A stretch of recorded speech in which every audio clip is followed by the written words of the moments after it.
Okay, hello everyone. In this short video, we'll revise SA 720, which is applicable only at a final level. This is not covered at intermediate at all. So obviously 700 series में से एक अच्छा standard है understanding के हिसाब से भी, and obviously from exam point of view also has little bit more relevance. Obviously इसके ऊपर एक दो क्वेश्चंस ऑलरेडी पूछे जा चुके हैं. I will show you sample questions also, but let's understand what is the logic of this SA. Look at the name. 720 बोलता है auditor's responsibilities in relation to other information. तो सबसे पहले what is this other information? इन्होंने इस word को 720 में define किया है. क्या बोला है?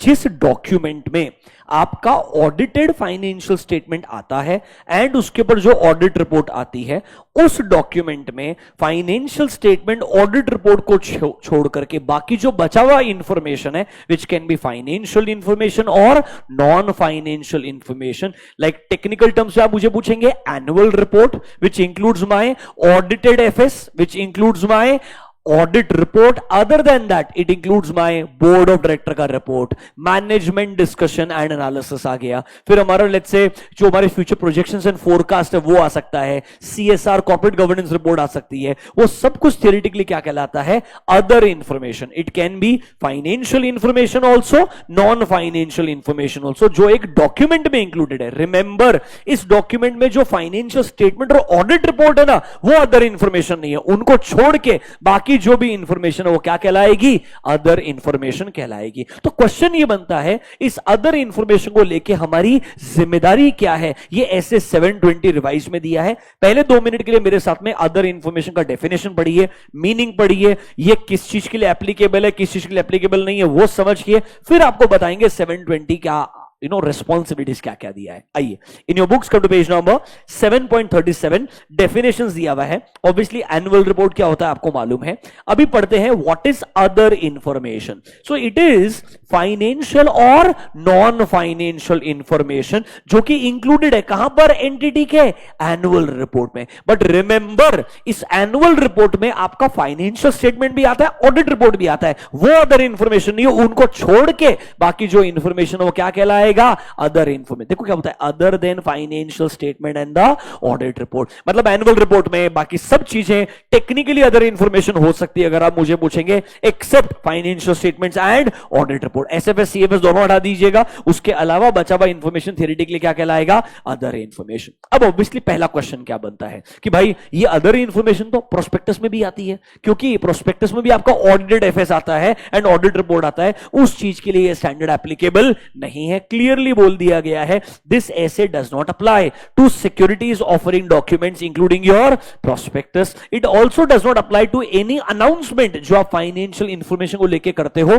Other than annual report. मतलब बॉटम लाइन, इसके लिए मेजर जो रेलेवेंट डॉक्यूमेंट है वो कौन सा है? एनुअल रिपोर्ट ही, ऐसा मान के चलिए. अब क्वेश्चन क्या बनता है, सर इसको लेके हमारी जिम्मेदारी क्या है? सबसे पहले हमें मैनेजमेंट से जानना होता है कि भाई आप ये जो अदर इंफॉर्मेशन जिस डॉक्यूमेंट में लिखने वाले हो, वो डॉक्यूमेंट लेट्स अज्यूम मेरे लिए क्या है? एनुअल रिपोर्ट है. अब क्या होता है, हमारे ऑडिट रिपोर्ट के पहले ये एनुअल रिपोर्ट का ड्राफ्ट कॉपी फाइनलाइज हुआ है कि नहीं हुआ है, सब्जेक्टिव है. तो पहले मुझे मैनेजमेंट से मिलकर समझना पड़ेगा उनका प्लान ऑफ एक्शन क्या है, वो कैसे प्रिपरेशन कर रहे हैं, क्या उनका ये ड्राफ्ट वर्जन जो है वो फाइनलाइज हो जाएगा before the date of audit report. मैं रिक्वेस्ट तो यही करूंगा कि आपका एनुअल रिपोर्ट फाइनलाइज कर लो ऑलमोस्ट ऑडिट रिपोर्ट डेट से पहले, ताकि मैं वो ड्राफ्ट कॉपी गो थ्रू करूंगा. उसमें कुछ गलतियां हैं, प्रॉब्लम्स है, मैं आइडेंटिफाई करके आपसे डिस्कस कर पाऊंगा. पर कभी कभी हो सकता है कि मैनेजमेंट के पास में ड्राफ्ट वर्जन पूरा रेडी ना हो, तो वो क्या आपको क्या बोलेगा कि यार बोर्ड ऑफ डायरेक्टर का रिपोर्ट तो रेडी है, एमडीएनए कंप्लीट नहीं हुआ है, एमडीएनए ना हमको 1 आध महीना लगने वाला है. तो मैं क्या बोलूंगा, ठीक है आपके पास जो रेडी है मुझे ऑडिट रिपोर्ट से पहले दे दीजिएगा. जो रेडी नहीं है उसके लिए मुझे डब्ल्यूआर में लिख के दे दो. डब्ल्यूआर मतलब रिटन रिप्रेजेंटेशन में लिख करके दे दो कि आप लोग जैसे ही आपका एनुअल रिपोर्ट फाइनलाइज होगा पहले ऑडिटर को प्रोवाइड करेंगे, ऑडिटर उसको गो थ्रू करेगा, ऐसे 720 का प्रोसीजर्स लगाएगा, और जब मुझे सब ठीक लगेगा और मैं जब आपको कंफर्मेशन दूं तभी जाके वो एनुअल रिपोर्ट यूजर्स को दिया जाएगा. उसके पहले यूजर्स को इशू नहीं किया जाएगा. तो पहला पॉइंट ये बनता है, how do I obtain other information. सबसे पहले मैं मैटर क्या करूंगा, डिस्कस करूंगा मैनेजमेंट के साथ में कि भाई क्या क्या डॉक्यूमेंट्स हैं जिसमें ये एनुअल रिपोर्ट के अंदर आने वाले हैं. क्या एनुअल रिपोर्ट में आपका सिर्फ एमडीएनए आएगा, बीओडी रिपोर्ट आएगा, या और भी चीजें आने वाली है, ये सब समझने का ट्राई करूंगा। उनका क्या प्लान है, वो कब तक इसको कंप्लीट करने वाले हैं, उन्हें मैं रिक्वेस्ट करूंगा मेक अप्रोप्रिएट अरेंजमेंट्स कि यार नॉर्मली ऑडिट रिपोर्ट डेट से पहले मुझे इसका फाइनल वर्जन मिल जाना चाहिए। बट एग्जाम में वो सिचुएशन देगा कि पता है क्या, एनुअल रिपोर्ट फाइनलाइज तो हो गया है, 2 डॉक्यूमेंट रेडी नहीं हुए, बाकी सब कुछ रेडी हो गया है, अब ऑडिटर ने क्या करना चाहिए, इस नंबर सी को मार्क कर लीजिएगा, important for MCQ, when some or all of the documents are not made available until the date of audit report। मान लो उन्होंने बोला एमडीएनए रेडी नहीं हुआ, बाकी सब कुछ रेडी हो गया, तो मुझे क्या करना है, बाकी सब कुछ तो लेना है, एमडीएनए नहीं अभी तक मिला है, बाद में मिलेगा, इसके लिए क्या लेना चाहिए, डब्ल्यूआर लेना चाहिए। I should request management to provide a written representation कि जो फाइनल वर्जन है वो पहले ऑडिटर को दिया जाएगा, उसके बाद ही उसको इश्यू किया जाएगा मेंबर्स को, जब तक ऑडिटर का उस पर काम खत्म नहीं होता है वो मेंबर्स को इश्यू नहीं करेंगे। बेसिकली ये डॉक्यूमेंट का एक वर्जन, फाइनल वर्जन आपके पास आना चाहिए। आपने क्या करना है मैं बताऊंगा, अभी के लिए आएगा, इसका अरेंजमेंट आपने करना है। You should try to obtain this document that includes which information, other information, because 720 बोलता है you have a responsibility regarding other information. अच्छा अब मुझे बताओ, मान लो मुझे एनुअल रिपोर्ट मिल गया, मुझे करना क्या है, मुझे स्टैंडर्ड बोलता है उसको रीड करना है, गो थ्रू करना है, कंसिडर करना है और देखना है।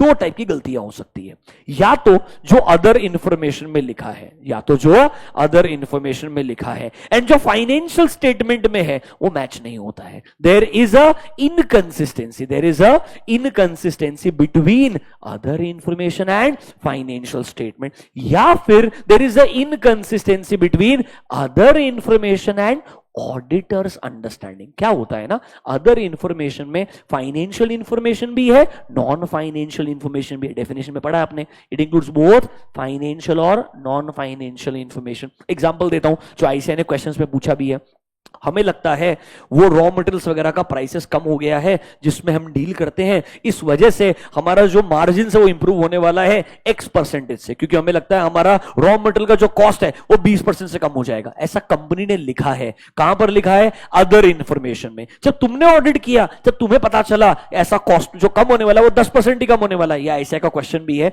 जहां पे आपको लगता है 10% से कॉस्ट कम होने वाला है, उन्होंने अदर इंफॉर्मेशन में लिखा 20% से कॉस्ट कम होने वाला है, कहना इसे आपकी जो अंडरस्टैंडिंग है एंड जो उन्होंने अदर इंफॉर्मेशन में लिखा है वो दोनों क्या है, इनकंसिस्टेंट है। तो आपको ना 2 इनकंसिस्टेंसी देखनी होती है, जो अदर इंफॉर्मेशन में लिखा है, जो फाइनेंशियल स्टेटमेंट में लिखा है, मैच नहीं होता है।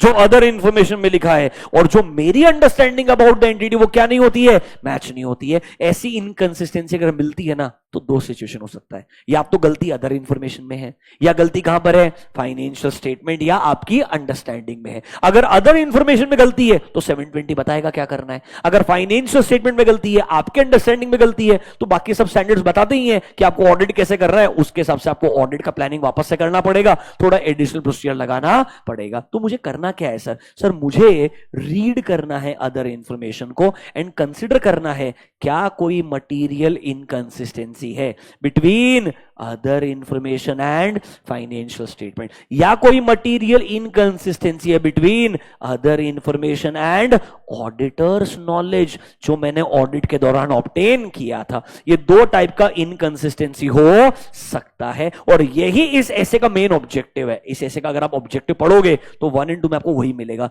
मेन ऑब्जेक्टिव क्या है, अदर इंफॉर्मेशन को पढ़ना और देखना क्या कोई मटीरियल इनकंसिस्टेंसी है between other information and financial statement. कहना इसे यहां पर ये जो चीज होगा ना, ये किस रिलेटेड रहेगा, फाइनेंशियल रिलेटेड ही रहेगा। ये जो है ना material inconsistent between other information and auditors knowledge, ये नॉर्मली क्या रहेगा, नॉन फाइनेंशियल इंफॉर्मेशन रहेगा। क्या रहेगा, नॉन फाइनेंशियल इंफॉर्मेशन। मतलब रॉ मटेरियल का कॉस्ट कम हो रहा होगा, नंबर ऑफ क्लाइंट्स होंगे, या हमारा रेवेन्यू का कितना परसेंटेज है क्लाइंट से फ्यूचर में आने वाला है, ये थोड़ा नॉन फाइनेंशियल डेटा रहेगा। पहला वाला फाइनेंशियल स्टेटमेंट में गलती है तो फाइनेंशियल स्टेटमेंट में data normally financial statement related ही होना चाहिए। तो सर हमें यही देखना है, other information and material and financial statement दोनों में कोई इनकंसिस्टेंसी है क्या, या अदर इंफॉर्मेशन एंड मेरी अंडरस्टैंडिंग अबाउट द एंटिटी, दोनों में क्या है, कोई इनकंसिस्टेंसी है क्या? अगर ऐसा लगेगा तो मतलब there can be a misstatement, there can be a misstatement, या तो इधर गलती होगी या इधर गलती होगी। अगर अदर इंफॉर्मेशन में गलती है तो हमें आगे बताया है क्या करना है। आइए जरा प्रोसीजर क्या बोलता है।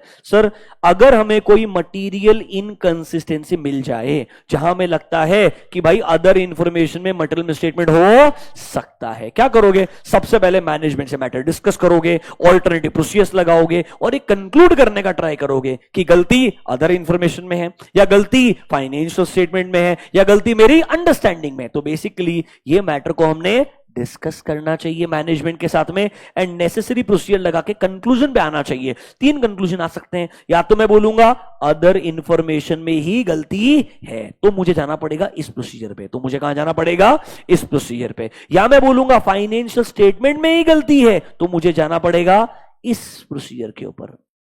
और या मैं बोलूंगा मेरे अंडरस्टैंडिंग को लेकर के प्रॉब्लम है तो मुझे उसको अपडेट करना पड़ेगा। इसमें प्रोसीजर क्या है? अंडरस्टैंडिंग अपडेट करो, बात खत्म। समझा क्या? तो इन सिंपल टर्म्स दिमाग कहां लगाना है?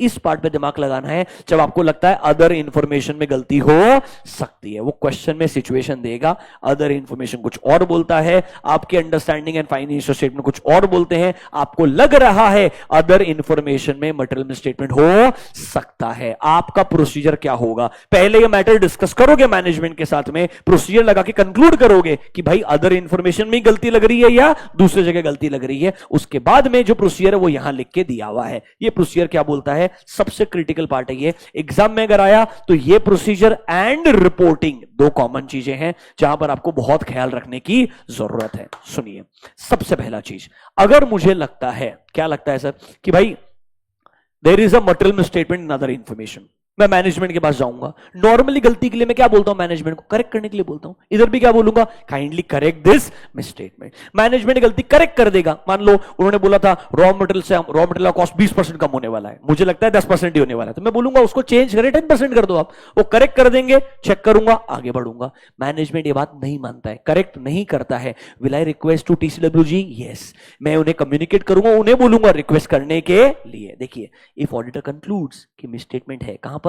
अदर इंफॉर्मेशन में, I should request the management to correct. अगर मैनेजमेंट अग्री करता है तो मैं सिर्फ करेक्शंस को चेक करूंगा, आगे बढ़ूंगा। अगर मैनेजमेंट मना कर देता है तो मुझे किसके पास जाना पड़ेगा? TCWG के पास, एंड उन्हें करेक्शन करने के लिए बोलना है। पहले management, if they don't agree I go to TCWG, उन्हें भी ये रिक्वेस्ट करूंगा करेक्ट करने के लिए। अब देखो, दो सिचुएशन हो सकती है। क्या?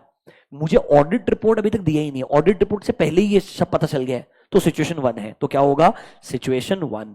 अगर ऑडिट रिपोर्ट देने के बाद में सब पता चल रहा है तो there can be a situation 2। Management को दोनों केस में रिक्वेस्ट करना पड़ेगा, TCWG दोनों केस में रिक्वेस्ट करना पड़ेगा। मान लो मैंने अभी तक ऑडिट रिपोर्ट नहीं दिया है, अभी तक मेरा ऑडिट रिपोर्ट देना बाकी है, मैंने TCWG को बोला आप करेक्ट करो, उन्होंने अभी तक करेक्ट नहीं किया। Should I consider this impact on my report? Yes, if auditor concludes कि मिसस्टेटमेंट तो है एंड अभी तक ऑडिट रिपोर्ट दिया नहीं है prior to the date of audit report, will I request TCWG for correction? Yes, उन्होंने भी करेक्ट नहीं किया है, तो मुझे क्या लेना पड़ेगा? Appropriate action. उसमें क्या बोला है? I have to consider, mark the word, implication for the auditor's report. मेरे ऑडिट रिपोर्ट में इसका इंपैक्ट कंसिडर करना पड़ेगा और TCWG को बताना पड़ेगा मैं मेरे ऑडिट रिपोर्ट में कैसे इस चीज से डील करने वाला हूं। और अगर ये बहुत सीरियस सिचुएशन है, हम विड्रॉल के बारे में भी सोच सकते हैं, but withdrawal should be permitted by law और regulation. If permitted I can even consider the withdrawal. There are two option, option A है या बी है। नॉर्मली एक्सट्रीम केस में विड्रॉल पे जाएंगे, विड्रॉल परमिटेड नहीं हुआ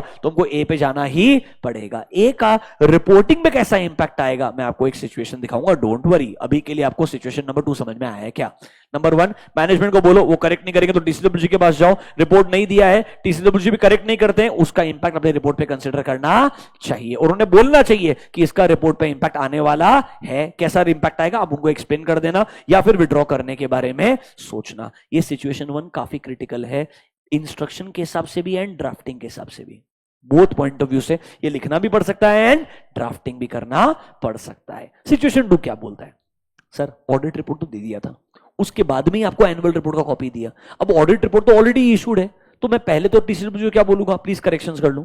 करेक्शन कर लिया तो बढ़िया बात है, करेक्शन नहीं करेंगे तो अब मुझे पता है क्या बोलना पड़ेगा कि भाई मेरे जो यूजर्स हैं, पहली बात तो उनको मेरा पुराना रिपोर्ट जाना नहीं चाहिए, और ये मैटर यूजर्स तक आना चाहिए कि भाई उन्हें पता चले मुझे लगता है एक गलती है अदर इंफॉर्मेशन में जो करेक्ट होनी चाहिए, जो टीसीडब्ल्यूजी क्या नहीं करे, करेक्ट नहीं कर रहे। तो आंसर बोलता है टेक अप्रोप्रिएट एक्शन, ताकि ये मैटर कहां तक आना चाहिए, यूजर्स के सामने आना चाहिए। देखो अगर ऑडिटर कंक्लूड करता है मटेरियल मिसस्टेटमेंट है after the date of audit report, पहले तो करेक्ट करने के लिए बोलूंगा, करेक्ट कर दिया तो कोई दिक्कत वाला बात नहीं है। If it is not corrected by TCWG I should take appropriate action considering the legal rights and obligations. ये लाइन इंपॉर्टेंट है, to seek to have the uncorrected misstatement appropriately brought to the attention of users.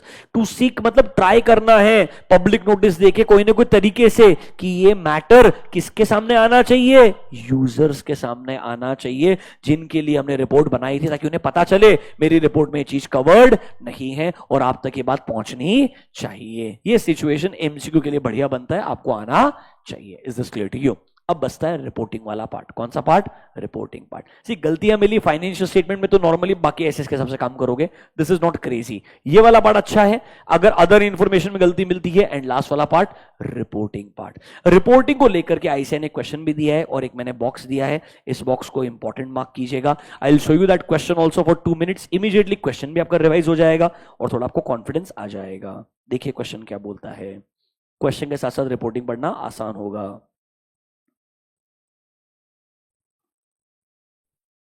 देखिए this was the question asked in मेट 25 exam. फटाफट से उड़ाएंगे। Question number 44 है in our book, page number 7.41। देखिए question क्या बोलता है। PQR motors a listed entity, automobile वगैरह बेचता है, रिलेटेड पार्ट्स वगैरह बेचता है।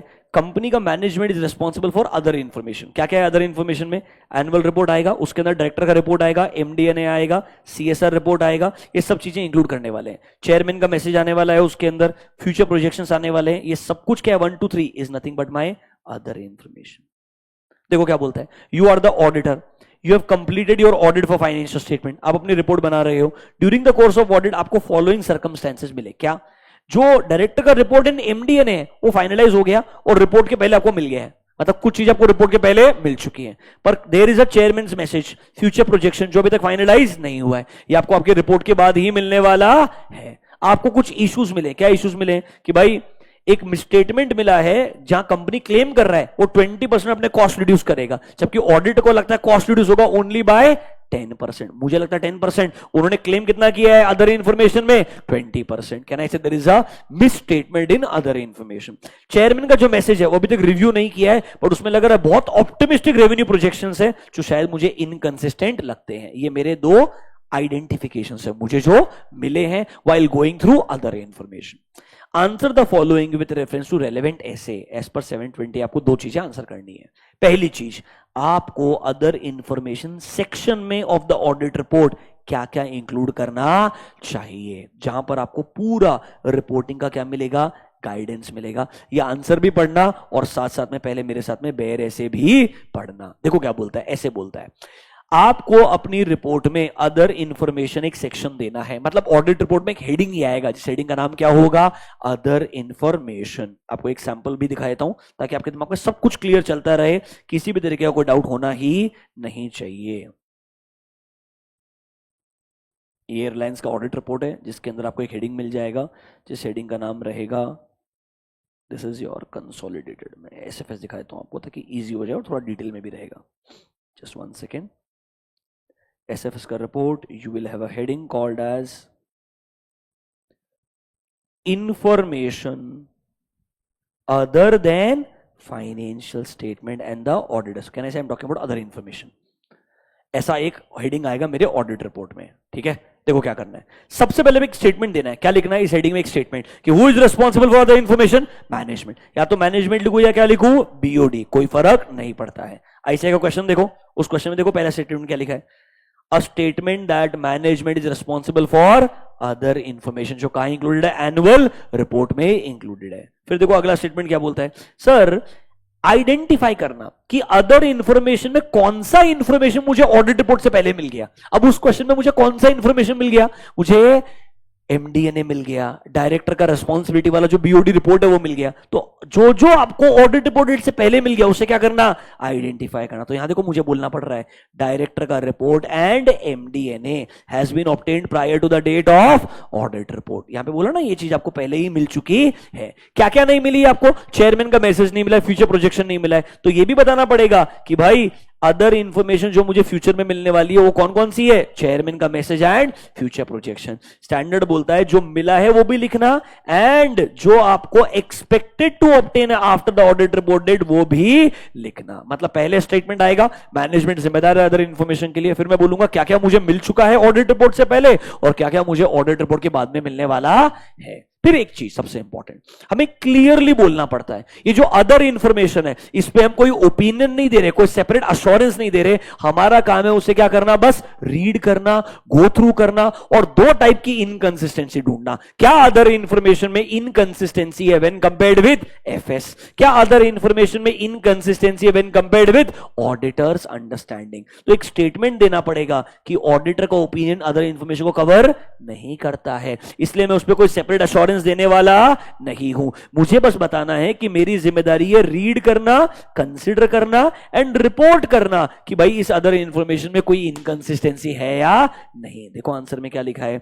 A statement that auditors opinion does not cover other information. इस पे मैं कोई सेपरेट अश्योरेंस देने वाला नहीं हूं। हमारी जो जिम्मेदारी है वो सिर्फ रीड करना है, कंसीडर करना है एंड रिपोर्ट करना है एज पर ऐसे 720। मुझे बताओ अब या तो मुझे इनकंसिस्टेंसी मिलेगी या नहीं मिलेगी। नहीं मिलेगी तो मैं क्या बोलूंगा, there is nothing to report. अगर इनकंसिस्टेंसी मिलेगी तो बताऊंगा ना क्या है इनकंसिस्टेंसी जो मुझे रिपोर्ट करनी चाहिए। देखो when other information has been obtained prior to the date of audit report, या तो आपको कुछ मिलेगा ही नहीं तो आप क्या बोलोगे, एक स्टेटमेंट बोलोगे auditor has nothing to report. तो देखो यहां क्या बोला है सर, एक स्टेटमेंट आना चाहिए आपके पूरे रिव्यू के बाद में कि भाई हमें कोई मिसस्टेटमेंट नहीं मिला है, I have nothing to report. या मैं बोलूंगा there is nothing to report. या मुझे कुछ अगर मिलेगा, देखो if a material misstatement is identified मुझे डिस्क्राइब करना पड़ेगा। मतलब अगर डिफरेंस मिलेगा तो क्या करना चाहिए, if auditor is concluded there is uncorrected misstatement of other information तो मुझे उसको डिस्क्राइब करना चाहिए। कैसे डिस्क्राइब करूंगा, आइए देखिए इन्होंने क्या एग्जांपल दिया है। अगर मैनेजमेंट करेक्ट नहीं करता है मिसस्टेटमेंट्स को, कहां पर, एमडीएनए में। क्या गलती है एमडीएनए में, देखो एमडीएनए में आपने बोला 20% से आपका कॉस्ट क्या हो रहा है, रिड्यूस हो रहा है। एक्चुअल कॉस्ट कितने से रिड्यूस हो रहा है, 10% से। कहना इसे गलती है क्या, हाँ। तो क्या मुझे इसको रिपोर्ट करना पड़ेगा, yes. How will you report, under other information. देखो हेडिंग आएगा, इसमें लिखना पड़ेगा if auditor identifies a material misstatement and management correct नहीं करता है, will I have to report this, yes। heading क्या आएगा, other information। वहां पे last line लिखनी पड़ेगी, we have identified a material misstatement। कहां पर, in the MD&A। किसको लेकर के, कंपनी के क्लेम को लेकर। उन्होंने बोला है 20% कॉस्ट रिड्यूस होने वाला है, जबकि हमारे एविडेंसेस के हिसाब से रिडक्शन विल बी ओनली 10%। तो कहना इसे यही आपका है implication on audit report, यही है आपका implication on audit report। ये जो implication लिख करके दिया ना यहाँ पे कि आपके ऑडिट रिपोर्ट पे क्या इंपैक्ट आएगा वो कंसीडर करना, ये मुझे इस तरीके से रिपोर्ट करना पड़ेगा। बात समझ में आया क्या। एग्जाम के लिए ऑब्वियसली ये वाला क्वेश्चन, इस तरीके से प्रेजेंटेशन, गलती मिली तो कैसे रिपोर्ट करोगे, ये वाला पार्ट बहुत इंपॉर्टेंट है। अब नीचे एक नोट लिख करके दिया है, इस नोट का अंडरस्टैंडिंग थोड़ा सा अलग है। एक छोटा सा एग्जाम्पल देके क्लोज करूंगा, सुनिएगा। अगर मेरे ऑडिट रिपोर्ट में, अगर मेरे ऑडिट रिपोर्ट में एक क्वालिफाइड ओपिनियन आया है या एडवर्स आया है, क्या आया है, क्वालिफाइड या एडवर्स। सर ये गलती ना फाइनेंशियल स्टेटमेंट में, ये गलती कहां है, फाइनेंशियल स्टेटमेंट में, इसलिए हमने क्या दिया है, क्वालिफाइड दिया है या एडवर्स। सर इस गलती का इंपैक्ट ना अदर इंफॉर्मेशन में भी आ रहा है। इस बार गलती अदर इंफॉर्मेशन में नहीं थी, गलती किधर है, फाइनेंशियल स्टेटमेंट में, जिसका इंपैक्ट किधर आ रहा है, अदर इंफॉर्मेशन में भी आ रहा है। तो आप क्वालिफाइड ओपिनियन दो, एडवर्स दो, बट अदर इंफॉर्मेशन में बताना जरूर कि ऐसी गलती वहां लिखी हुई है, जिसका इफेक्ट कहां आ रहा है, अदर इंफॉर्मेशन पे आ रहा है। मैं आपको एक सैंपल दिखाता हूं, इमीडिएटली 1 मिनट में आपको समझ में आएगा, उसके बाद आपका कोई दिक्कत आना ही नहीं चाहिए। Just 1 minute.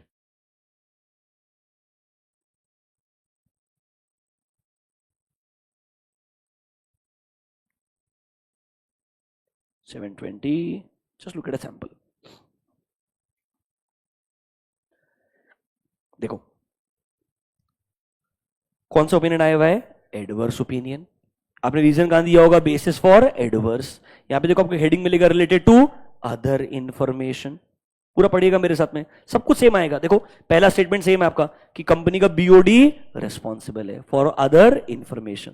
Our opinion on financial statement does not cover other information. इसमें हम कोई सेपरेट ओपिनियन देते नहीं है। हमारा रिस्पॉन्सिबिलिटी क्या है, we are responsible to read other information और कंसिडर करना है क्या कोई मटीरियल इनकंसिस्टेंसी है between financial statement and our knowledge when compared with other information. मतलब OI, other information and financial statement में कोई इनकंसिस्टेंसी है क्या, ओआई और मेरी अंडरस्टैंडिंग में कोई इनकंसिस्टेंसी है क्या। अब देखो ये पार्ट बहुत इंपॉर्टेंट है। Based on the work we performed we conclude that there is a material misstatement as we are. अगर ऐसा कुछ होता है तो हमें नॉर्मली रिपोर्ट करना होता है। देखो as described in the basis for adverse section, कोई तो गलती है जिसका इंपैक्ट जो हमें लगता है कहां पर आने वाला है, अदर इंफॉर्मेशन पे भी आने वाला। तो कहना है एडवर्स का रेफरेंस कहां पे आएगा, अदर इंफॉर्मेशन पे आएगा। ऐसा ही अगर क्वालिफाइड होगा उसका भी रेफरेंस आना चाहिए। So if there is a qualified opinion also तो भी अदर इंफॉर्मेशन में सेम रेफरेंस आता है, as described in basis for qualified opinion section. इसका इंपैक्ट अदर इंफॉर्मेशन पे भी आएगा। मुझे लगता है देखो ऐसा कोई ड्राफ्टिंग वाला सिचुएशन एग्जाम में आगे पूछा जा सकता है। आइडियली नॉर्मली पता है आईसीएआई क्या करता है, जहां भी अनएक्सपेक्टेड क्वेश्चन देना है दे गो टू बेयर ऐसे, उसमें एक इलस्ट्रेशन को उठाते हैं, उसमें से एक सिचुएशन बना के वो क्वेश्चन बना देते हैं। मेरे हिसाब से इसका ड्राफ्टिंग के लिए थोड़ा केयरफुल रहिएगा। किसका ड्राफ्टिंग को लेकर के, इसके ड्राफ्टिंग को लेकर के। रिमेंबर ड्राफ्टिंग कहां पे आएगा, अदर इंफॉर्मेशन हेडिंग में। कहां पर आएगा, अदर इन। सारा ड्राफ्टिंग सेम है, सिर्फ लास्ट में लाइन लिखना पड़ेगा ये मैटर कहां डिस्क्राइब्ड है, बेसिस फॉर क्वालिफाइड और एडवर्स। सेम मैटर को डिफाइन करना और बोलना इसका पोटेंशियल इंपैक्ट ओआई पे भी आ सकता है। देखो व्हेन ऑडिटर एक्सप्रेसेस क्वालिफाइड और एडवर्स, कहां पर, एज पर 705 ऑडिटर शैल कंसिडर इसका implication giving rise to modification for the statement required. Other information में क्या इसका इंप्लीकेशन है वो कंसिडर करना चाहिए। मैंने दो इलस्ट्रेशन आपको एज पर 720 दिखाए। Is this clear to you. Last part एक छोटी सी चीज है, इतनी क्रिटिकल नहीं है। ये सेम चीज 700 के अंदर भी है कि अगर लॉ या रेगुलेशन बोलता है ऑडिट रिपोर्ट में क्या क्या आएगा, तो याद है हम ऐसे का रेफरेंस तब तक नहीं देंगे जब तक मिनिमम एलिमेंट्स नहीं आएंगे। इधर भी सेम चीज बोली है 720 में कुछ मिनिमम 3 चीजें, ये तीनों चीजें आनी ही चाहिए तो ही हम बोलेंगे आपने 720 को फॉलो किया है। देखो अगर आपको रेलेवेंट लॉ या रेगुलेशन का फॉर्मेट फॉलो करना है तो भाई आप उनका स्पेसिफिक लेआउट फॉलो करो, बट ऐसे का रेफरेंस तभी देना ओनली इफ मिनिमम 3 चीजें आपके लेआउट में आई है। पहला चीज आइडेंटिफाई तो करना जरूरी है अदर इंफॉर्मेशन में क्या आने वाला है। दूसरा चीज हमारी जिम्मेदारी बतानी पड़ेगी कि हमें रीड करना है और कंसीडर करना है कोई इनकंसिस्टेंसी है या नहीं, और एक एक्सप्लिसिट स्टेटमेंट देना पड़ेगा कि देयर इज नो इनकंसिस्टेंसी, मतलब there is no material statement या there is a material statement, तो बताना पड़ेगा। ये 3 चीज अगर आएगी तो हम बोलेंगे हमने 720 को क्या किया है, फॉलो किया है। ये तो इतना क्रिटिकल नहीं है, बट ऑब्वियसली रिपोर्टिंग वाला पार्ट आपको बढ़िया से आना चाहिए। रिपोर्टिंग एंड जो प्रोसीजर है ये दोनों चीज आपको समझनी चाहिए। अदर देन दिस मेरे हिसाब से एक बेयर ऐसे को पढ़ना at a final level essential है, अंडरस्टैंडिंग पूरा होना ही चाहिए, बट ओवरऑल कुछ और क्रेजी नहीं है। जब खुद से पढ़ोगे, पहले अदर इंफॉर्मेशन का डेफिनेशन पढ़ोगे, उसके बाद बोलोगे हमें इसको ऑब्टेन कैसे करना है, उसके बाद रीड करना है, इनकंसिस्टेंसी ढूंढनी है, मिले तो मैनेजमेंट से डिस्कस करना है, कंक्लूड करना है गलती किधर है, ओआई में गलती है या एफएस में गलती है या मेरी अंडरस्टैंडिंग में गलती है। ओआई में गलती है तो आगे जाएंगे, रिक्वेस्ट करेंगे मैनेजमेंट को, नहीं मानेंगे टीसी के पास जाएंगे, वो भी नहीं मानेंगे अप्रोप्रिएट एक्शन लेंगे, रिपोर्ट में लिख करके देंगे। रिपोर्ट दे दिया है तो अप्रोप्रिएट एक्शन लेकर के मैटर कहां तक पहुंचाएंगे, यूजर्स तक पहुंचाएंगे। रिपोर्ट में ड्राफ्टिंग करने के लिए 5 पॉइंट आपको आने ही चाहिए। रिपोर्ट में कोई और मैटर पे क्वालिफाइड एडवर्स आए उसका रेफरेंस भी कंसीडर करना चाहिए, कहां पे, अदर इंफॉर्मेशन हेडिंग पे। Is this clear to you. मेरे सबसे एक ओवरऑल क्विक डिस्कशन था ऑन ऐसे 720, ये आपने इस तरीके से पढ़ना चाहिए। अभी गुड। इसके अलावा जितने भी क्वेश्चंस है आपके क्यूएनए बुक के अंदर 720 रिलेटेड, वो एक ही चीज बोलेंगे बार बार कि 720 को लेके आपकी जिम्मेदारी है या नहीं। बेसिकली वो बोलेगा अदर इंफॉर्मेशन को लेके कोई जिम्मेदारी होती ही नहीं है, आपको बताना पड़ेगा नहीं भाई जिम्मेदारी है। 720 क्या बोलता है, ऑब्जेक्टिव क्या है, और अगर हमें गलती मिली तो करेक्ट करने के लिए हमें बोलना चाहिए। एक कोई भी क्वेश्चन पढ़ के देख लीजिए। देखिए, Kailash and chartered accountant has been appointed as a statutory auditor. Audit team has completed the audit and they are in the process of preparing the report. Management ने draft annual report बनाया है. Audit in charge was going through the annual report and observed कि company में ऐसा एक item आया है जिसमें बोला है there is a downward trend in the market price of commodity in the previous year. मतलब compared to the previous year raw material का कॉस्ट कम होने वाला है, जबकि एक्चुअल प्रॉफिट मार्जिन जो है वो क्या हो गया है, कम हो गया है. क्या ना, इसे जो वो बोल रहे हैं और जो हमें दिखता है उसमें क्या है, कॉन्ट्रडिक्शन है, इनकंसिस्टेंसी है.